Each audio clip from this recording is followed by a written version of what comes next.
Shingeki, I'm here to review Shingeki no Kyojin chapter 68. And this chapter, I love this chapter because it was amazing, pretty much. It really was.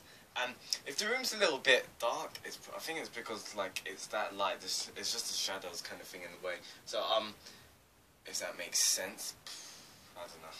I'm tired. But yeah, this chapter of Shingeki no Kyojin, the character development for Eren and Histora was amazing. The last page in Histora was like, oh, I'm the ruler of these walls. I was just like, that is mad. It's just, this chapter was, I love it. It had so much nostalgia as well, especially when like Eren was looking down at the kids and I was like, oh, they're just like us a few years ago and stuff like that. So it was amazing. This chapter was actually really important if you think about it, because it shows what, after this, like what's next. Like, have you pretty much finished this kind of arc? What's going on pretty much with that? There was the whole political civil war kind of thing. And so since Rod Reiss is dead of Histora killing him, I had to read this chapter like twice or three times because I actually didn't realise what was going on. I was like, hang on a second. Because the first time I read it on Crunchyroll, I was just like, I'm not getting this. So I had to go to like Kiss Manga kind of thing. So I had to go to a different site. And when I read it properly again, I was just like, hang on, did Histora just kill her dad? And I was like, the strength that she must have had to kill her own father, must have been immense, because you can't just go and casually kill your own relative, isn't it? But Histora now, she's the queen pretty much now. She's obviously going to make new rules and that. I wonder what she's actually going to do. Like, I have no clue what she'll do, like what kind of rules she'll set out, but I'm going to be hyped for it, and I'm hyped for the next couple of chapters as well, because I honestly don't know what's going to happen as well, because Rod Reiss is dead now, so I'm guessing they're going to go back. That's it, they're going to go back to the cellar. Really go to the cellar. That's what I haven't read Attack on Titan in ages, so I was just like, what's going on? I've been so baffed, but no, memories are just flooding back now. So they're obviously going to go back to the cellar, and let me put the camera down a bit. Wait, yeah. They're obviously going to go back to the cellar and find out all the secrets probably after this. But right now, with Histora being queen and the character development for Eren was pretty good as well, because for the past couple of chapters, obviously Eren's just been tied up pretty much. So, obviously him getting to speak, he kind of has a bit of self-loathe, if that's quite the word. Loathment, that's not even a word.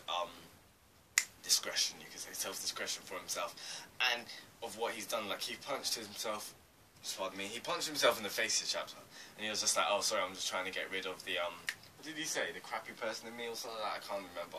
I haven't got it on my phone or anything to look at it. But yeah, he really hates himself what he's doing. He's calling himself weak and everything. So he's kind of he has gotten, the character development for him is actually taking different turns kind of thing. So it's obviously a bit weird to see Eren actually acting like this. But I'm liking how he is now. So it's because we're seeing a little bit of empathy towards I'm having a bit of empathy towards him, to be fair. But I'm glad how it's not the spotlight on Eren, and I've seen what Isayama's been doing with this chapter, to be fair, because he hasn't been putting the spotlight on Eren, and it's kind of been more on Histora, even when Eren's, to be fair, throughout every other chapter or episode, when I was even watching the anime, when Eren kind of transformed into a Titan, like the soundtrack would come on, and that's like the big thing, like Eren's transforming into a Titan and everything. And like now, it's just like nothing. It's just like, oh, is that Eren? Oh, right, fine then. And even Isayama, he's not even letting Eren to actually take down Rod Reiss by putting the spotlight onto Histora, with just strengthening her character as well. And it's important what she said herself, because she said to Erwin, she was like, can I ask you a question? If what good is, I can't remember what she said. I think it's just like, what good is it that people like bow down to a name or something like that. So she was basically implying that what good is it by, if she's not doing anything, then it's not really going to be helping, is it? So she wants to be more of a forward kind of ruler. She wants to be out in the open actually helping. So that's going to be pretty awesome to see her obviously in the Scout Corps while she's even the ruler of the walls. So I'm quite hyped for what's going to be happening in the coming chapters.